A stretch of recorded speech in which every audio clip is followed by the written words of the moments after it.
नमस्कार, मैं हूं सत्येंद्र शर्मा। आप देख रहे हैं पंजाब केसरी.com। खालिस्तानी प्रोपेगेंडा और भारत विरोधी एजेंडा के दम पर अपनी राजनीति चमकाने वाले कनाडा के प्रधानमंत्री जस्टिन ट्रूडो को सत्ता से हाथ धोना पड़ा। कहीं न कहीं भारत से पंगा लेना कनाडाई पीएम को महंगा पड़ा, जिसकी वजह से उनकी लोकप्रियता भी गई, कुर्सी भी गई और इज्जत भी गंवानी पड़ी। कनाडाई पीएम जस्टिन ट्रूडो की लोकप्रियता में कमी और अपनी ही पार्टी में आंतरिक असंतोष जैसी वजहों के कारण ट्रूडो को इस्तीफा देना पड़ा। फिलहाल ट्रूडो अभी कनाडा के कार्यवाहक प्रधानमंत्री बने रहेंगे जब तक उनकी जगह कोई दूसरा नहीं आ जाता।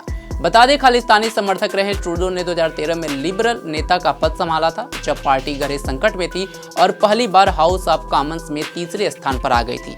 ट्रूडो ने 2 साल तक कनाडा में धुआंधार कैंपेन किया और अक्टूबर 2015 में जब कनाडा में चुनाव हुए तो उन्हें शानदार जीत मिली। इस चुनाव में लिबरल को 338 सीटों में से 184 सीटों पर जीत मिली, जबकि ट्रूडो की पार्टी को लोकप्रिय मतों का 39.5% मिला। ये एक मजबूत और ताकतवर सरकार थी। ट्रूडो की जीत कितनी बड़ी थी, इसका अंदाजा इसी बात से लगाया जा सकता है कि 2011 में चुनाव में उनकी पार्टी को मात्र 34 सीटें मिली थी, जबकि 2015 के चुनाव में लिबरल पार्टी को 184 सीटें मिली।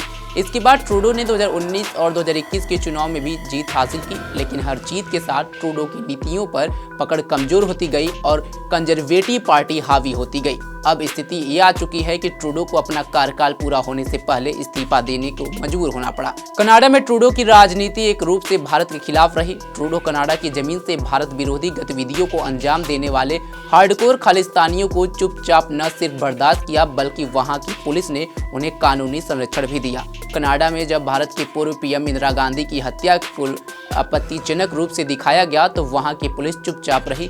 कनाडा में हिंदुओं के मंदिरों पर हमले हुए तो भी वहां पुलिस चुप रही। विकसित देशों के कतार में शामिल ट्रूडो से ये उम्मीद की जा रही थी कि ये खालिस्तानियों पर कड़ी कार्रवाई करेंगे और इनकी करतूतों की आलोचना करेंगे और पुलिस को इन पर एक्शन लेने को कहेंगे, लेकिन वे चुप रहें और कुछ उग्रवादियों के वोट के लिए इन्हें सह देते रहें। ट्रूडो ने खुद स्वीकार किया है कि कनाडा में खालिस्तानी तत्व मौजूद है। हालांकि ट्रूडो ने यह कहकर उनके अपराध को कम करने की कोशिश की कि वे पूरे सिख समुदाय का प्रतिनिधित्व नहीं करते हैं। ट्रूडो के इन कदमों से एक आम कनाडाई शहर के मन अपने पीएम को लेकर विश्वास का हास हुआ। भारत से फरार आतंकी हरदीप सिंह निर्जर की हत्या में भारत सरकार की भूमिका बताकर ट्रूडो ने द्विपक्षीय संबंधों की मर्यादा को खत्म कर दिया। सितंबर 2023 में ट्रूडो ने जब कनाडा की संसद में कहा कि कनाडा के राष्ट्रीय सुरक्षा तंत्र के पास यह मानने के पर्याप्त कारण हैं कि भारत सरकार के एजेंटों ने एक कनाडाई नागरिक की हत्या की। ट्रूडो के आरोप से भारत सन्न रह गया, जिसके बाद से दोनों देशों के रिश्तों में और खटास आ गई और भारत भी एक्शन करते हुए अपने राजनयिकों को वापस बुला लिया और कनाडा के राजनयिकों को भारत छोड़ने का आदेश दिया। वहीं ट्रूडो के आरोपों के बाद 16-17 महीने गुजर गए, लेकिन अब तक कनाडा इस हत्याकांड में भारत की एजेंसियों के शामिल होने की कंक्रीट सबूत नहीं दे सका है।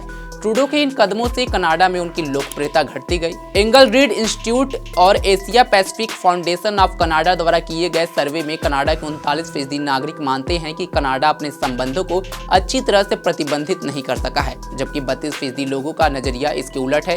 वहीं 29% लोगों ने कहा है कि वे कुछ कह नहीं सकते हैं। सर्वेक्षण में यह भी पाया गया है कि 39% कनाडाई मानते हैं कि जब तक ट्रूडो प्रधानमंत्री हैं तब तक संबंधों में सुधार नहीं होगा।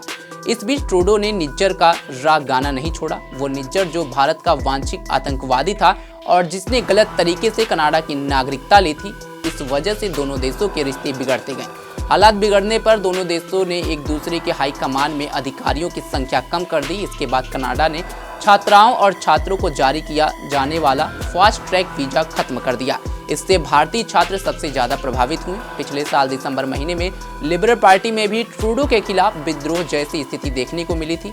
लिबरल पार्टी के दर्जनों सांसदों ने एक मीटिंग में सहमति जताई और कहा कि अब ट्रूडो को अपना पद छोड़ देना चाहिए।